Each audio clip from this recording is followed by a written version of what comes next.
Welcome Citizen Athletics. Today we're talking about the perfect push-up. We've got a checklist for you guys. I'll take you through a few major details and we're going to break down some major mechanics for it based off the goals of the push-up.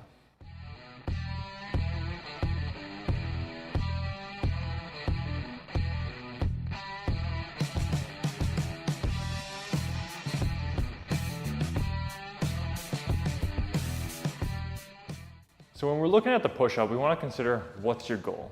One of the main things that we're looking for in a push-up is building the upper pressing musculature. So working on the pecs, the delts, and the triceps. Additionally, we're also trying to get a benefit for anterior core strength. So looking at the rectus abdominis, the external obliques, etc. So we're trying to build the ability to resist extension in that. So when we consider those things, we want to have our mechanics reflect that. So when we're going through the push-up, we should see the things that are going to help to build those qualities the most. There's some common things that people do when they're doing push-ups that take away from the ability to optimize that.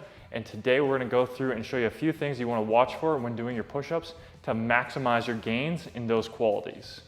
So number one is your head and neck position. We see a lot of people where they have their head bob back and forth while they're doing a push-up.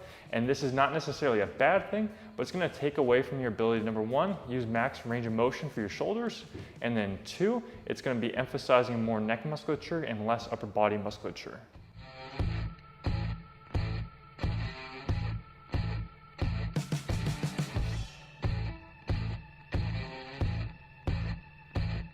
The motion and the position of your shoulder blades is going to dictate a few things about how we utilize our upper body.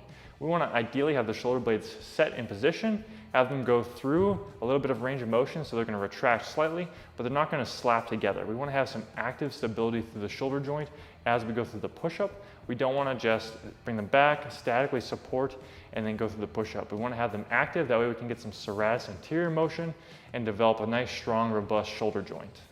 Next thing we're looking at is shoulder angle. So this is the relative position of your elbow in line with your shoulder.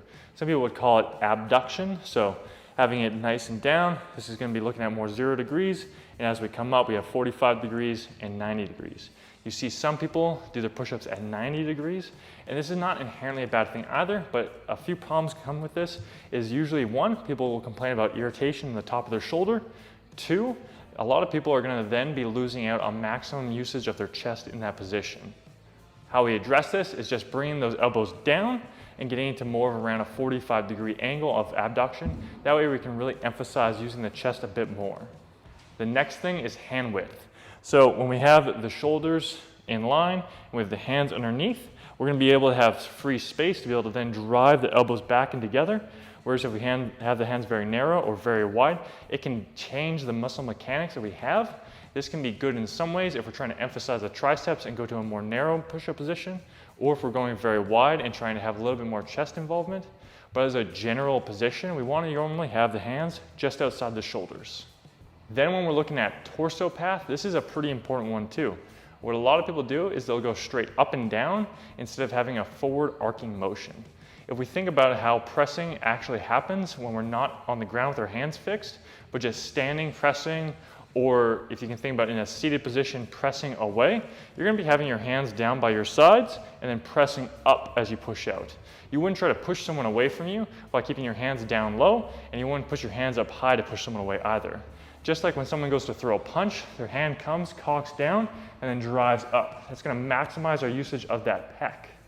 When we think about the orientation of the fibers, we want to be able to optimize being able to use them in that position. So when we come down, we can then drive up and have them maximally flex by coming into that position. So we want to have that arcing body motion when our hands are fixed to be able to have that orientation. Number 6, core positioning. So this is a very common one where someone has a very big anterior pelvic tilt, a big lumbar lordosis, or lumbar extension.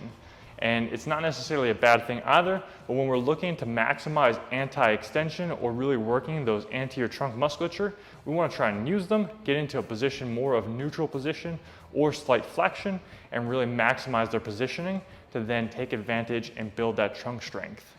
A nice easy cue that you can think about is belt buckle to your chin. So you're going to take that front position and try and rotate it upwards so it points up towards your chin. Then when we're looking at the body angle, this is more relative to how much strength you actually have for the movement.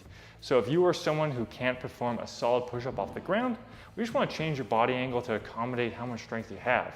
This can be very easily done by elevating your hands and going into a hands elevated push-up, something like a push-up with your hands on a bench or possibly on some blocks, something that just raises them up and reduces how much weight is going through your hands. In contrast, if you're really strong, you can go to a feet elevated push-up where we elevate your feet and then do the same thing, and that puts more weight through the hands just by shifting your body weight over your upper extremity more. The last point is tempo. So this is one where it comes down to a little bit more on the learning aspect. A lot of people rush through push-ups, especially if they're going through a shortened range of motion where it's just this.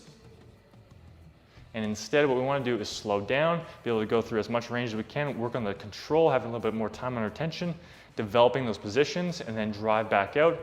And it's going to really come down to adjusting your body angle so you can find a level that you can control well. So a few easy things you can do is slow down your lowering portion, what we call the eccentric.